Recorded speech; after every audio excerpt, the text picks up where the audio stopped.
So welcome everybody for today's Editiones meeting. Even though I cannot see you and I cannot hear you, welcome everybody. Today we are listening and watching Holger, who is telling us about the genetic editions of Hans Christian Andersen's oeuvre. I quickly watched up because I didn't know who is Hans Christian Andersen, which is a pity. But I'm quite sure you know his stories. He is a writer, and he was a writer, and he wrote The Steadfast Tin Soldier and The Princess and the Pea, which everybody knows, I'm quite sure.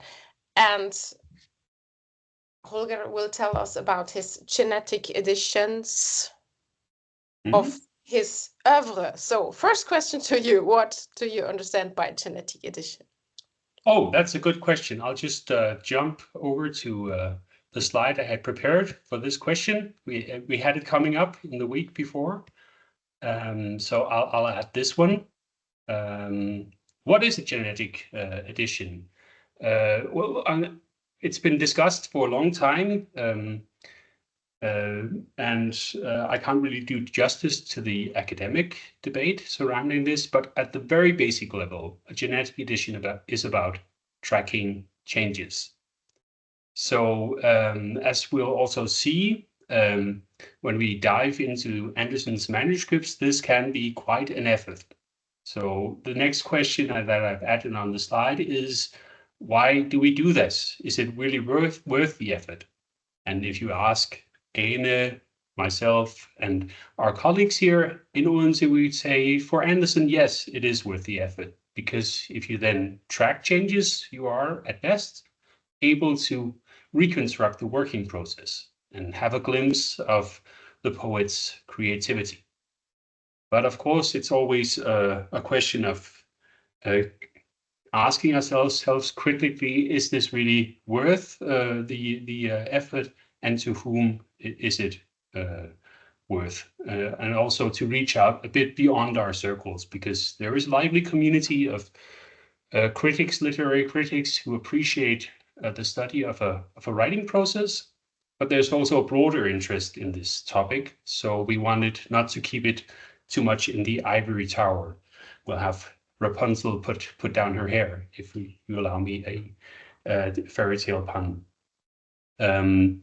And this is the question of whom we're actually addressing when we do editions. But I think I'll keep this a bit for later.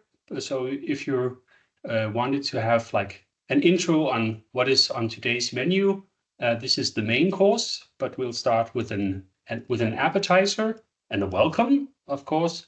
As Claudia has so kindly announced, I'm going to talk about Hans Christian Andersen, lived 200 years from now, roughly speaking. This year is 150 years since he passed away. And I also wanted to thank you all for tuning in and for allowing me to speak. I've watched quite a few recordings and attended online meetings. So for me, it's a real honor to be invited to speak and present our tiny edition, which wouldn't have been online today if it hadn't been for the work that Magdalena and Lars, Jörn, Wolfgang, and the rest of the crew at Gintech also put into it. But as you know, I'm tuning in from Denmark. I'm sitting in this historic building in Odense. It's 2 minutes from the street where Andersen grew up, and just around the corner, actually, from the school where he learned how to read and write. So in that sense, we're connected to the author that we're studying. The top floor of this building houses a research center where we address researchers, but also readers at large who want to explore Andersen's rich works. And they, of course, have loads of fairy tales. He published more than 150 of them. Claudia mentioned 2 of the classics. And I should mention that there are manuscripts preserved for the majority of these 150 tales. So there's quite a lot to work on. We are 6 scholars sitting on the right-hand side next to this purple circle. and working on editing the manuscripts. It's like a 10 to 12-year project. So this is the main item on today. Also, I wanted to add that someday my personal hope is to invite some of you over for a conference. You'll see the building here at the lower part, the one in a bit more countryside style is where we often host conferences. So it would be lovely to have someday a physical meeting on, for instance, on how to do genetic editions with TEI Publisher, and also just to help to spread the word for scholars in Scandinavia. In our area of Europe, there is growing interest in TEI Publisher, both in Denmark and in the Nordic countries. As you see, the little tiny button here, the map of editions that are already published with Editones, you see that 6 of them are already published in Helsinki. I think it's Maria Niku who's been doing a lot of work there. But then Finland is also the tech nation here in the Nordic countries. If we take the rest of Scandinavia, I believe that at the moment we're the only ones who are working with TEI Publisher here in Odense. And we produced 3 editions so far. And I must admit, only one of them is mentioned here on the map, but I'll drop Lars a line and we'll add the 2 other ones. They are, in any case, mentioned here. The fuller list of what we've been working on is not limited to the digital manuscript editions to the right. And I wanted to touch upon the first few of them, also to describe a bit this learning process, the learning curve. It's a bit steep at the beginning, but it flattens out quite fast. So to the left, you find a new translation into English of the works by Andersen. It's a lovely read, very faithful to the original. And if you want to just have a listen, go to the, follow the link at the bottom, look for the podcast, H.C. Andersen i England. So it's in, but in Danish without the N. And you can hear the translator, John Irons, who reads out foretales. It's really a lovely listen. This was pretty simple in technical terms. I'll get back to this part of it, the beginning of our learning process, but we were then asked to scale up and digitize a printed edition published 20 years ago in 18 volumes. And the task was to publish 18 volumes in as many months, 18 months. So there we covered, I wouldn't say the entire spectrum of text encoding, but we had quite differing tasks. We had libretti for Danish operas, long novels, short poems. In Latin, it would probably have been called opera omnia, and in American English, this is the works, as they say. So for different reasons, this edition actually ended up being published in a WordPress site. But I wanted here to add that, well, you can visit it at hcandersen.dk and add that this is also a virtue of TEI Publisher. You can embed it in other frameworks, which makes it quite flexible, I think. Okay, the 3rd edition is our main focus today, the digital manuscript edition. It's not very big in terms of pages, it's only 3,000, but it fast becomes quite complex. So I wanted first to outline the journey we took that took us from 0, not to hero, but at least to 3 editions in 4 years. Then I'll single out 2 or 3 building blocks that are either new additions, new elements in TEI Publisher, or could become one. So the main course has 3 items on the plate, as it were. There's a fast search through tables. Then we have something about calibrating complexity in the transcription. And then we have finally the most specialized element, which is draggable panels.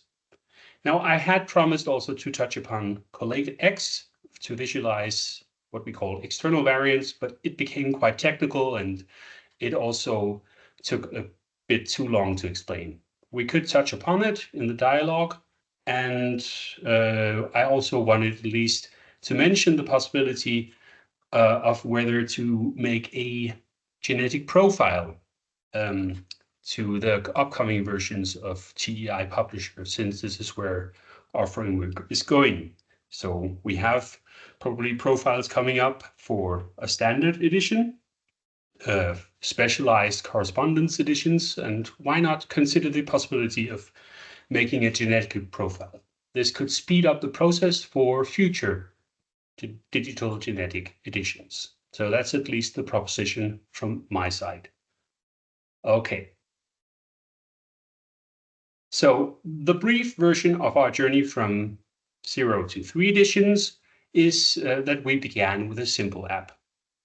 For the English translation, all I had to do was to basically upload a bunch of documents from Microsoft Word, and then I could focus on getting the framework up and running. And for me, that was a good place to start, not to keep it simple, as they say at the beginning. I probably should have watched the tutorials looking back. I would strongly encourage others who have an interest in TEI Publisher to watch the tutorial. It really helps. But my learning style was more to play around, test out things, and then when I ran into problems, to go to the Slack channel. And my main message here is that I'm really thankful for all of those of you here in the community who have built up the documentation and both the thorough parts and the step-by-step guides. It really helped someone like me coming from the outside to put together an edition. So thank you. Thank you all.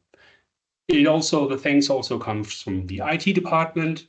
They also read the very technical parts on how to set up servers, which is of course necessary because, as we know, the framework is not production ready and it isn't marketed as such, but it really helps. So this is a real key aspect for me, at least, to recommend. Okay, next up.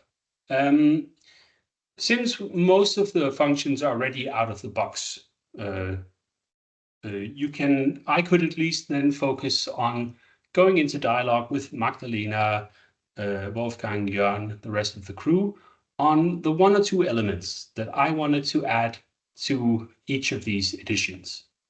Now, for the reading edition, since we addressed not only researchers, but also general reading authorship audience, we wanted to have pictures basically on the landing page, not only the title and the date, but also something visual to make it a fast and appealing access. So the dialogue we had, Magdalena, led us to choose a free-to-use piece of kit called zing-grid. I've added the link to the JavaScript in the content delivery network, and I'd say it really functions well. There's also a link to the relevant template in the app for those who are more technically inclined to go and have a look. Now, I know that this is like an external dependency, so if you do like it and you do find it valuable to keep it in-house, we could also look into how to adapt this to TEI Publisher, which is, of course, based on the xQuery language. So it could be done natively. But hey, we were a bit in a hurry with limited resources. Okay, I did touch upon this question of what is a genetic edition. And then my main point here is that often if you're working on an author who may be well famous, but like Andersen wrote in Danish, you're working in a minor language.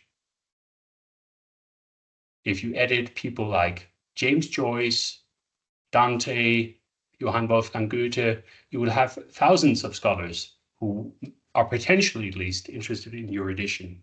But if it's in a minor language, you do have to think hard on who's your audience is. The scholars, I mentioned here the book that Ane and I have edited. It's due to appear on the anniversary of Andersen's passing away in August, and we have 12 scholars. So that's a long way from thousands of scholars. So we wanted to have something that made this edition more readily accessible. And this is where we come to the second building block, about calibrating the complexity of the transcription side. You'll find, again, the technical parts of it. I'll try to keep it on the top level. Yesterday, I published the repository, which is the result of the work that mainly Magdalena put into it, and I tweaked some bits and parts later on. So if you're interested in kind of like forking it at the current stage, by any means, feel free. Let's then look on the user interface part of it. I'll see if I can get this recording of part of the screen to work without it actually, playing too much noise. If we direct our attention to the right-hand side, this is where the crucial element is. It's difficult to read, but it says level of details.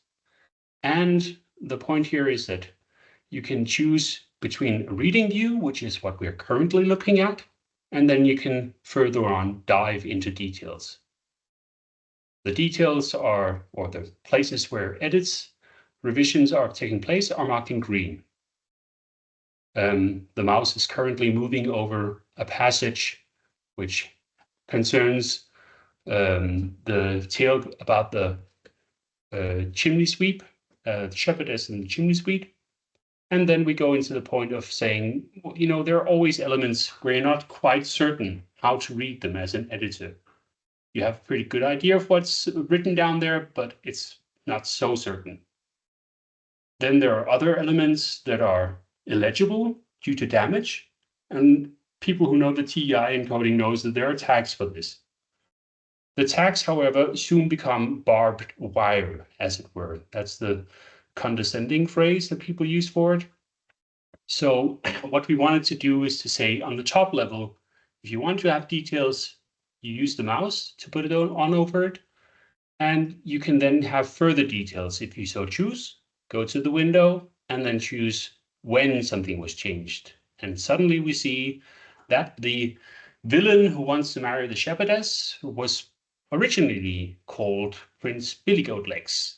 And then in a series of edits, each time Andersen revisited this manuscript, he had fun extending the title. So the full title became Billygoatlegs Under and Over General War Commanding Sergeant, which happens to be the longest title in Danish, I believe. And then we again have the option of saying some of this has been deleted instantly, some of it has been deleted later on. And we can dive into such details without drowning in them at the moment. The point of the whole exercise for us was to see whether something as peculiar as a genetic digital scholarly edition might be used in the classroom in a high school. I've added the link to our PhD student, Christian, who's currently finishing his thesis, examining how to make literary history more lively, not just to focus on the end result, but also on the writing process and maybe learning something from the grandmasters of the old days. I should add that this element level of details, it's been encoded so that you can make an international version of it. Currently, you can choose between Danish and English. Here we go. It's already changed into Danish. More details. And the moment you want to do a Polish edition of Adam Mickiewicz, you just have to tweak a couple of elements in the encoding, and then you get the Polish version of more details.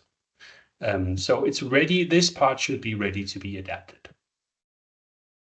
Now, next up, we then have the last element, which then goes into a second consideration. I know I'm fast reaching the 35-minute limit, so I'm aware of this, Claudia. I'll try to keep it simple. You can optimize your edition to, or you can consider customizing your genetic edition to reach out to a broader audience. We've looked into this. That's where the drop-down panel comes in. But there is also always differences in how authors write. That's why it's something you can explore for 40 years and debate on what the optimal genetic edition is. I just give you 3 examples from the rich literature, some rather recent ones. And the short answer to this question of what is the optimal genetic edition is, it depends. It depends on the habits of the author at hand and the age and the tools that he was using. So to give you some idea of this and the consequences it has for the design, let's look at one of Andersen's characteristic habits.